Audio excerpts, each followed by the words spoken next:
Hey everybody, welcome to Unit 2, Assignment number 6, Commerce and Culture 500 to 1500. This evening you're going to be looking at page 345 to 348 readings and questions 28 through 33. If you've not worked on any of this yet, then you might be this driver waking up to see what's going on. Passenger. Words I'd like you to look for and highlight is vivid, meaning lively and powerful. And whoa, that is definitely lively. On page 346, the second word is transoceanic, crossing an ocean, which is on page 347. And if you're out on the ocean, I don't think it's ever a good idea to jump into the water where that came from, but you do you. And lastly, intermediary, which is a link between people, or in this case, somebody getting in the middle here, involving no people. So, keeps them from fighting. That's a good boy. Okay, I'll join you back here on page 345 for some question support at the bottom of the page.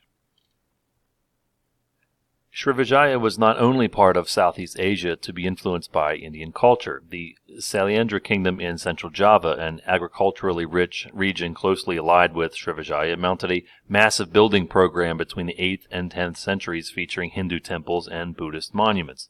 The most famous, known as Borobudur, is an enormous mountain-shaped structure of 10 levels with a 3-mile walkway and elaborate carvings illustrating the spiritual journey from ignorance and illusion to full enlightenment. The largest Buddhist monument anywhere in the world, it is nonetheless a distinctively Javanese creation, whose carved figures and Javanese features and whose scenes are clearly set in Java, not India. Its shape resonated with ancient Southeast Asian veneration of mountains as sacred places in the abode of ancestral spirits. Borobudur represents the process of Buddhism becoming culturally grounded in a new place. So, question 28. What were 3 significant factors of the Sailendra Kingdom? Stop and think and respond. Yeah, that's exactly right. The first is that they were agriculturally rich. The second was they started a massive building program. And the third was their largest temple, known as Borobudur, also pictured at the top of page 346. Continuing on. Actually, let's do question 29 now as well. Using the image and description on page 346, describe the Buddhist monument Borobudur. Stop and think and respond. Yeah, that's right. You could really list anything in that description there, but one that I think is most noteworthy is that although Indonesia is a largely Muslim country, that Borobudur represents Buddhist cultural penetration. Pretty neat, actually. Continuing on, page 346. No, don't do that question yet.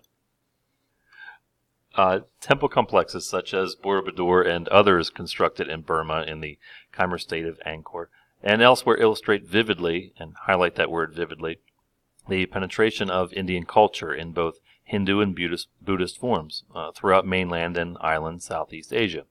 Some scholars have spoken of the Indianization of the region, similar perhaps to the spread of Greek culture within the empires of Alexander the Great and Rome. In the case of Southeast Asia, however, no imperial control accompanied Indian culture influence. It was a matter of voluntary borrowing by independent societies that found Hindu or Buddhist ideas useful and were free to adapt those ideas to their own needs and cultures. Somewhat later, but in much the same way, Islam too began to penetrate Southeast Asia as the world of Indian Ocean commerce brought yet another religious tradition to the region. Question number 30. What illustrates the penetration of Indian culture throughout mainland and island Southeast Asia? Stop and think and respond. Yeah, that's right. It's the temples themselves, like Borobudur, represent that Indian culture. Continuing on, bottom of 346. Sea roads as a catalyst for change, East Africa and Swahili civilization. On the other side of the Indian Ocean, the transformative processes of long-distance trade were likewise at work, giving rise to an East African civilization known as Swahili. Emerging in the 8th century of the Common Era, this civilization took shape as a set of commercial city-states stretching all along the East African coast from present-day Somalia to Mozambique.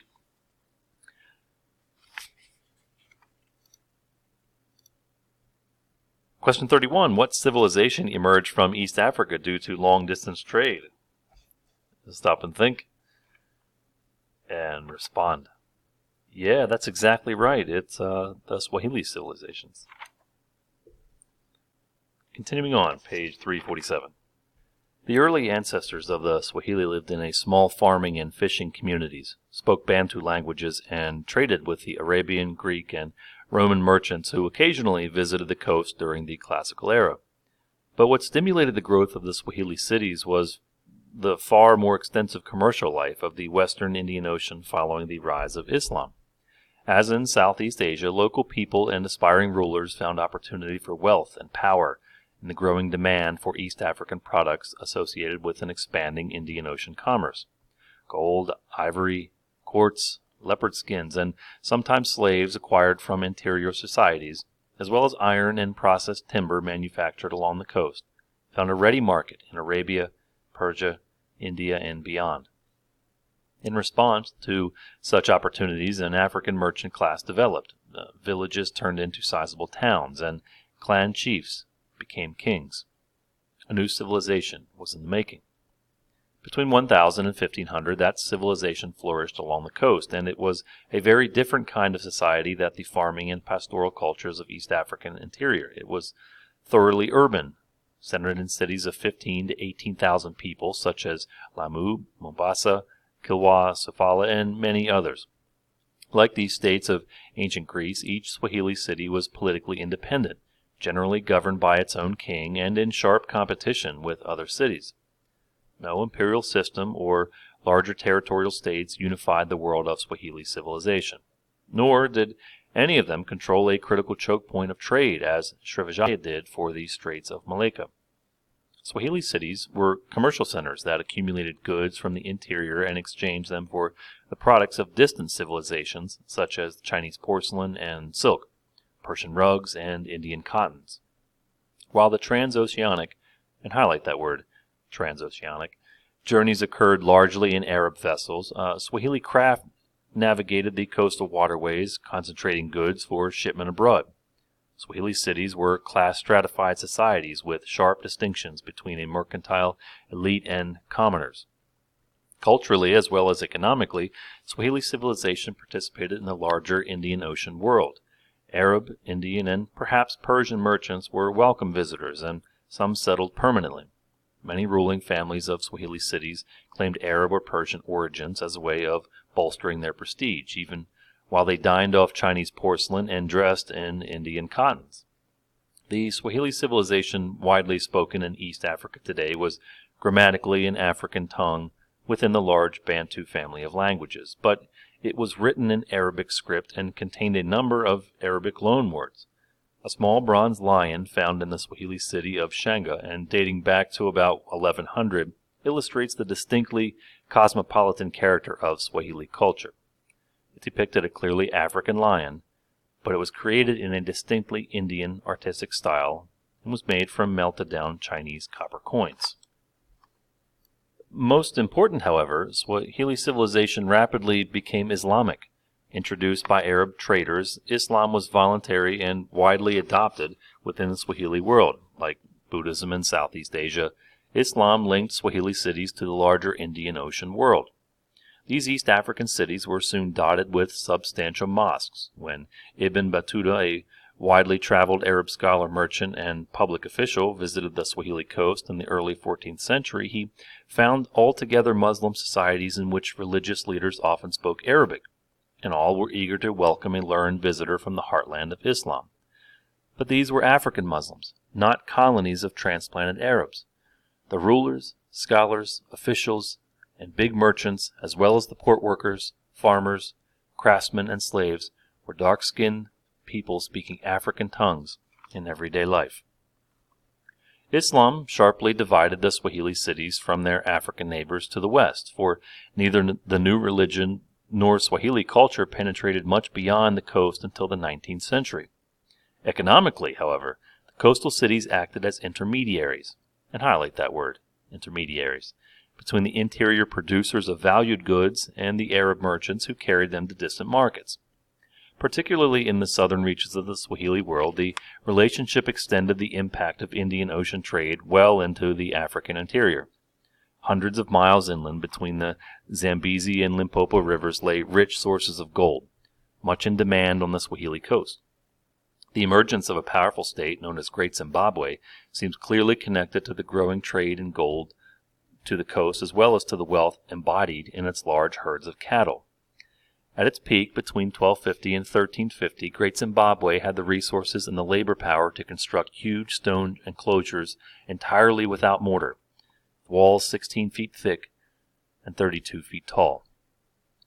It must have been an astonishing sight, writes a recent scholar, for the subordinate chiefs and kings who would have come here to seek favors at court.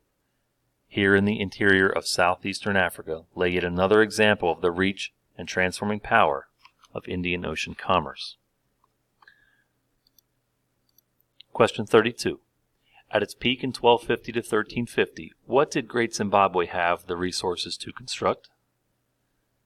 Stop and think and respond. Yeah, that's exactly right. Massive stone enclosures, 16 feet thick, 32 feet tall, absolutely no mortar used to hold everything together. And I think question 33 is in our last paragraph here. Continuing on. Sand roads exchange across the Sahara. In addition to the Silk roads and the sea roads, another important pattern of long-distance trade, this one across the vast reaches of the Sahara, linked North Africa and the Mediterranean world with the land and the peoples of interior West Africa. Like the others, these sand roads commercial networks had a transforming impact, stimulating and enriching West African civilization and connecting it to larger patterns of the world during the post-classical era. And lastly, 33. What term describes the pattern of long-distance trade across the Sahara linking African networks? Stop and think and respond. Yeah, that's exactly right. Sand roads. Sand roads. So that's everything for tonight, kiddos. We'll see you tomorrow. Thanks for tuning in. Bye-bye.